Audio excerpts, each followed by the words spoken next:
NEET ചോദ്യപേപ്പർ ചോർച്ചയുമായി ബന്ധപ്പെട്ട് പട്ന എയിംസിലെ 3 ഡോക്ടർമാരെ സിബിഐ കസ്റ്റഡിയിലെടുത്തു. ലാപ്ടോപ്പും മൊബൈൽ ഫോണുകളും ഇവരിൽ നിന്ന് പിടിച്ചെടുത്തു. വിശദാംശങ്ങളുമായി ജിൽബി തോമസൺ ദില്ലിയിൽ നിന്നും ചേരുന്നുണ്ട്. ജിൽബി, സിബിഐ അന്വേഷിച്ചുകൊണ്ടിരിക്കുകയാണ് ഈ സംഭവം. നിരവധി അറസ്റ്റ് ഇതിനോടകം തന്നെ രേഖപ്പെടുത്തിയിട്ടുണ്ട്. ഏറ്റവും ഒടുവിലായി ഇപ്പോൾ പാട്ന എയിംസിലെ 3 ഡോക്ടർമാരെ കൂടി കസ്റ്റഡിയിലെടുത്തു എന്നാണ് അറിയാൻ കഴിയുന്നത്. എന്തടിസ്ഥാനത്തിലാണ് ഇവരെ കസ്റ്റഡിയിലെടുത്തത്? വിനീഷ സൂചിപ്പിച്ചതുപോലെ തന്നെ ഈ നീറ്റ് ചോദ്യപേപ്പർ ചോർച്ചയുമായി ബന്ധപ്പെട്ടുള്ള സിബിഐയുടെ അന്വേഷണം പുരോഗമിക്കുകയാണ്.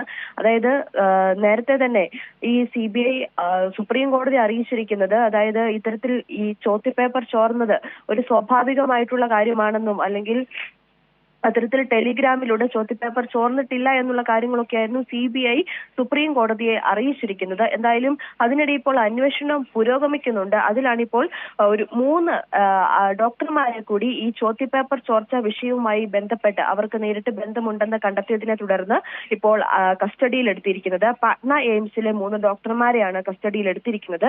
ഇവരിൽ നിന്ന് ലാപ്ടോപ്പും മൊബൈൽ ഫോണുകളും അടക്കം പിടിച്ചെടുത്തിട്ടുണ്ട്.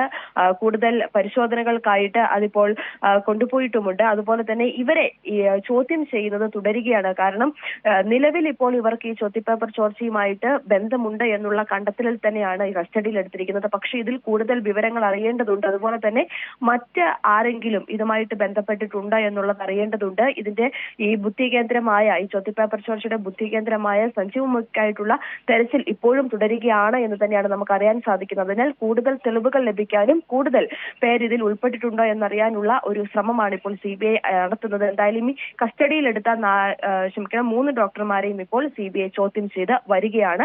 അതേസമയം തന്നെയാണ് ഇന്നിപ്പോൾ നമുക്കറിയാം നീറ്റ് ഹർജികളുമായി ബന്ധപ്പെട്ട നീറ്റ് UG പരീക്ഷാ ക്രമക്കേടുമായി ബന്ധപ്പെട്ട ഹർജികൾ ഇന്ന് സുപ്രീം കോടതി പരിഗണിക്കാൻ ഇരിക്കുകയാണ്. അതായത് പരീക്ഷ റദ്ദാക്കണം, വീണ്ടും മൂല്യനിർണ്ണയം നടത്തണമെന്നാവശ്യപ്പെട്ടുള്ള 40ഓളം ഹർജികളായിരിക്കും ഇന്ന് സുപ്രീം കോടതി പരിഗണിക്കുക. ചീഫ് ജസ്റ്റിസ് ദീപചന്ദ്ര അധ്യക്ഷനായ ബെഞ്ചായിരിക്കും ഈ ഹർജി പരിഗണിക്കുക. വിനിഷ. ശരി ജിൽബി, നീറ്റ് UG പരീക്ഷാ ക്രമക്കേടുമായി ബന്ധപ്പെട്ട ഹർജികൾ സുപ്രീം കോടതി ഇന്ന് പരിഗണിക്കാനിരിക്കെ പാട്ന എയിംസിലെ 3 ഡോക്ടർമാരെ കൂടി സിബിഐ കസ്റ്റഡിയിലെടുത്ത് ചോദ്യം ചെയ്യുന്നു. ജിൽബി തോംസൺ ആണ് വിശദാംശങ്ങൾ നൽകിയത്.